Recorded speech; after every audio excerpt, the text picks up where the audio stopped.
Hello everybody, Christian from Treasure Town here, and today we're going to be going over the top 12 most valuable varieties and errors of 2024. These are basically really rare and interesting coins that are selling for thousands of dollars, and I tried to go and compile ones that theoretically could be findable or at least have an interesting story behind them.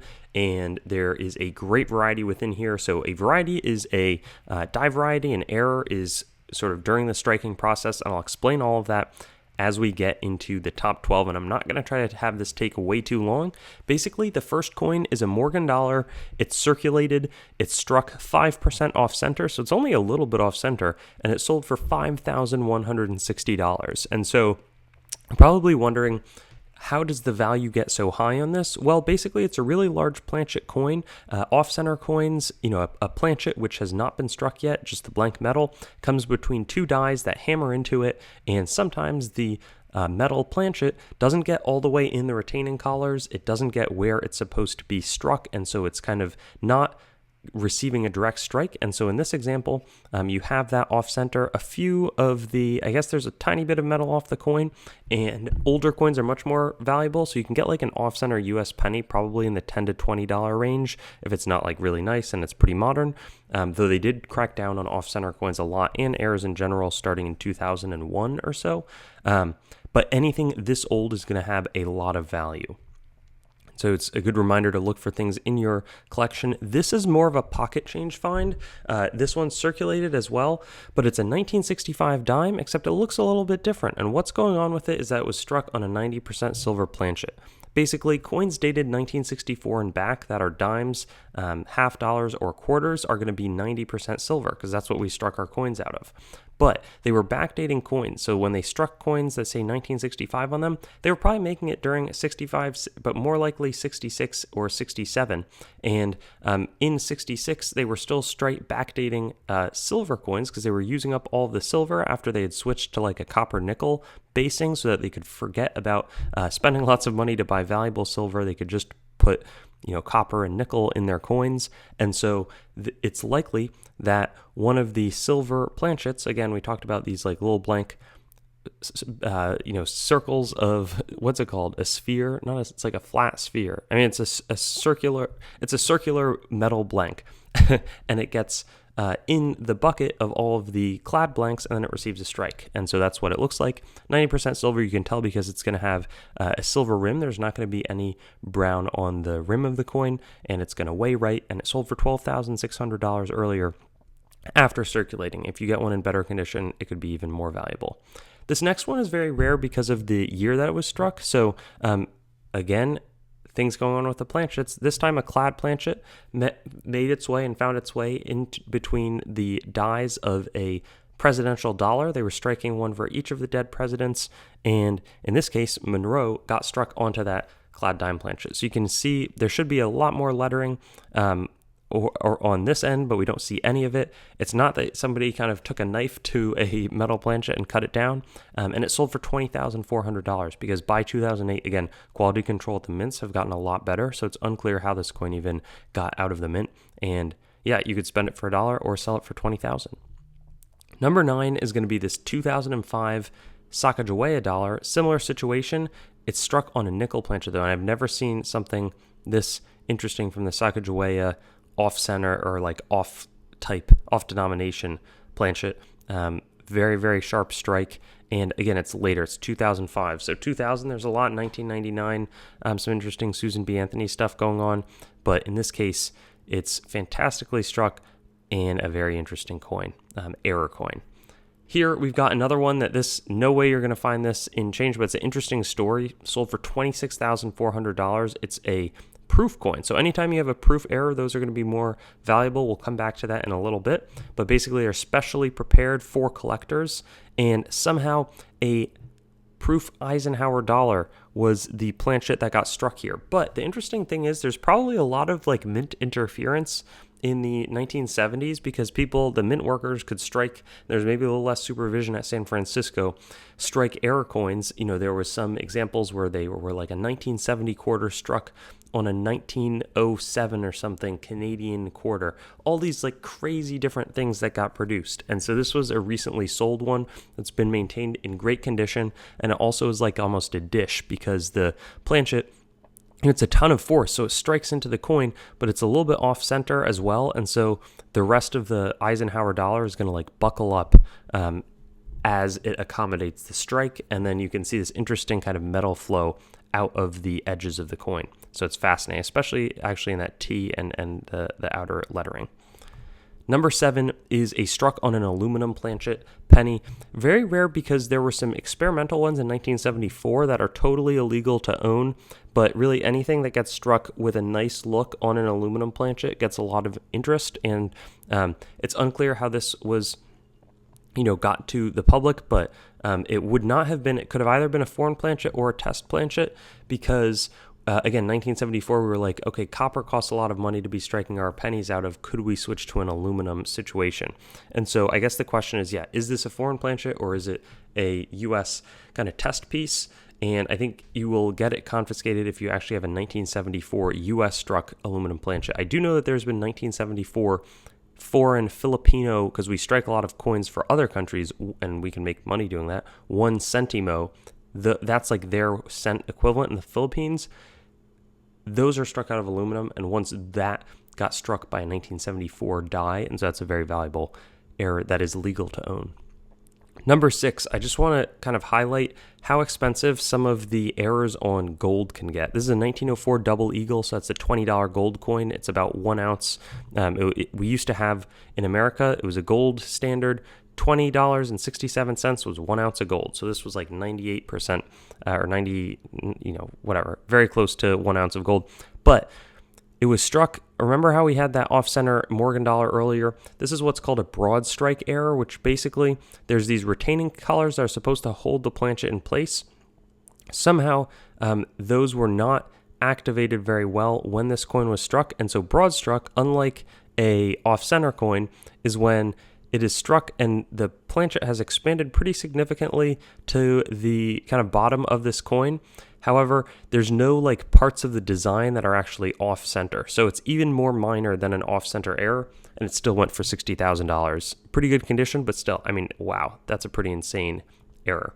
This next one is what's called a variety. So I said I would explain this. This is a 1969 penny, and it sold for $66,000. It's in decent shape, mint state 63 red. But the reason that it received that kind of price at auction is a doubled die. So this is not a coin that has been struck twice. You can see there's like doubling. I'm like, what's going on here? It's like you're seeing double, clear separation in the RUS. The date there's super clear shelving in the loops, and the Liberty is like, again, it's almost like you're in a movie and you just got smacked or a cartoon and your eyes are kind of crossed and the vision's doubled. But, okay, what's going on here? Basically, when a die strikes a coin, that die has to get made somehow. And so the die is what is like an inverse impression that when it is slammed super hard into one of those blank planchets, it leaves the impression. However, there's what's called a master die. So there's a die that is carved out that is going to be struck into to make other dies. And so when they make other dies, often it takes multiple impressions from that master die to the working die before they can, before it's successfully made. And so if the multiple impressions of the master die to the working die, and then the working die strikes the coins, but the master die to the working die, if that is not correctly done, then it could be possible that you have multiple impressions that are off base of each other. And so that's what you have here. Normally this would be caught by the mint and all the coins would be recalled and held. Not what happened here. They got out into circulation. Very rare, but people find them from time to time. And in this case, it was a $66,000 win. Number 4 is way rarer than that, but you're almost never going to find these. But I didn't even know about this. I literally like 15, 20 minutes ago was checking for any other varieties I could include, and I saw this. Insane variety. Basically, it is an error on some of the modern mint bullion products. 21 of these are recorded or known, and this one graded Proof 70 Deep Cameo. It is a platinum, $50, so you could spend it for $50. That would be a horrible mistake, even if it was platinum and didn't have this variety. Bullion coin, but there are these reverse proof styles, but this Freedom is supposed to have the mirror-like surface that you see that's kind of dark around the edges here. So each the FREEDOM should be mirrory and dark.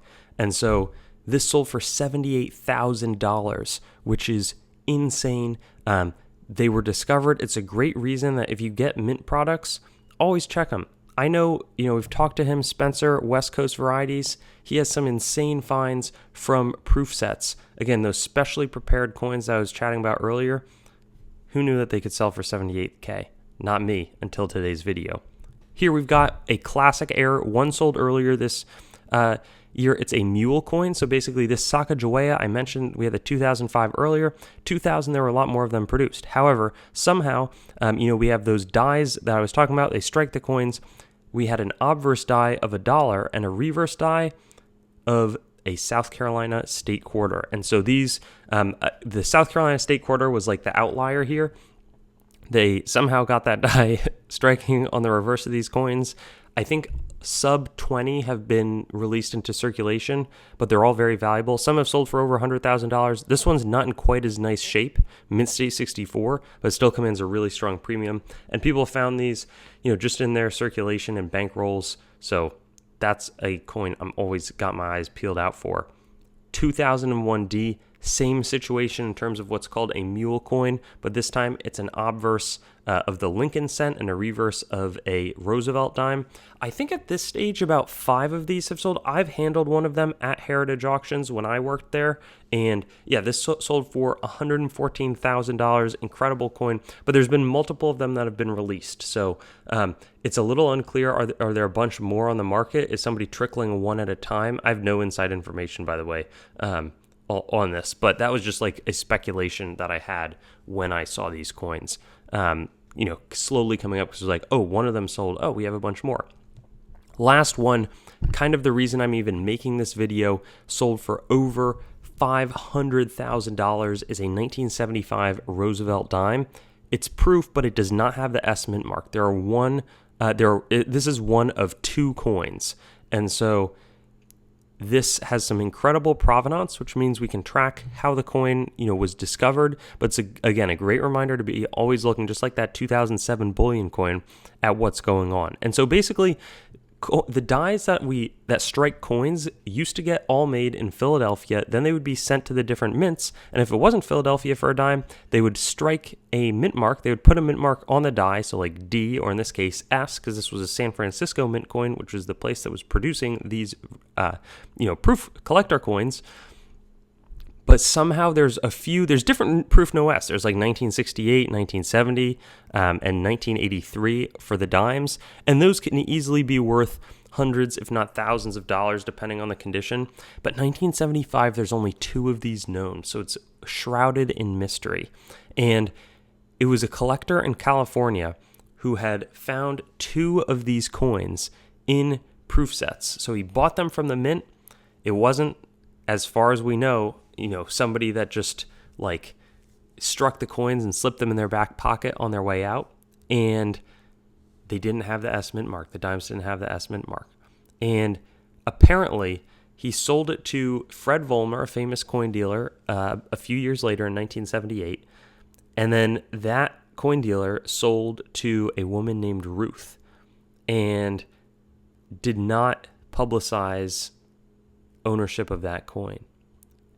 2011, this coin gets publicized, meets with the coin world, kind of like a coin news outlet, and reveals the existence of this coin, because there's another one that was floating out on the market. And then 2024, Ian Russell, Great Collections, gets this coin to sell. Ian Russell, very well known, very high profile coin dealer, and he has created Great Collections along with Raylene Endo, and they had the opportunity to auction this coin, made a ton of coin news that this was even going on. And this coin had sold to Ruth, the consigner of this coin, 20 minutes after the dealer Fred Vollmer had gotten a bunch of other coins in, or inquiries in to purchase the coin. So it was really like a bunch of twists of fate. And what's fantastic is this coin was in private hands for over 45 years, only was known after about 30, and this thing fetched huge money. Earlier, one of these had sold, I think, for $456,000. This one eclipsed that record. It's Proof 67 CAC. It's not cameo or anything, but it's a nice looking coin. Really a prime of the no-S and even potentially all modern coin errors. I've got to maybe do my own list, top 10, top 20 modern coin errors, but it really capped off 2024 as an interesting year to be collecting error coins. So thrilled to show this today, thrilled to talk about the history. I'm really fascinated to see what would happen if it came up again. And the interesting thing is it did sell with the rest of the set. So ton of pedigree around this coin, and yeah, really excited. I'm always trying to bring the best coin news and explanation. Hopefully you got a better sense for how a lot of these things are even made by some of how I'm talking through them, because I feel like there is so much that I didn't know for so long, even though I dealt with these things a lot, and so I'm trying to always bring that to you and hopefully not make too many errors or misinformation along the way. Anyways, thanks so much, and I'll see you on some upcoming videos. Thanks for watching the video. Make sure to head on over to treasuretown.com and sign up for our email list to stay up to date on everything that's happening, whether it's auction updates, exciting new inventory drops, coin collecting news, or general informational resources. Hope you enjoyed the video, and I'll see you on another one.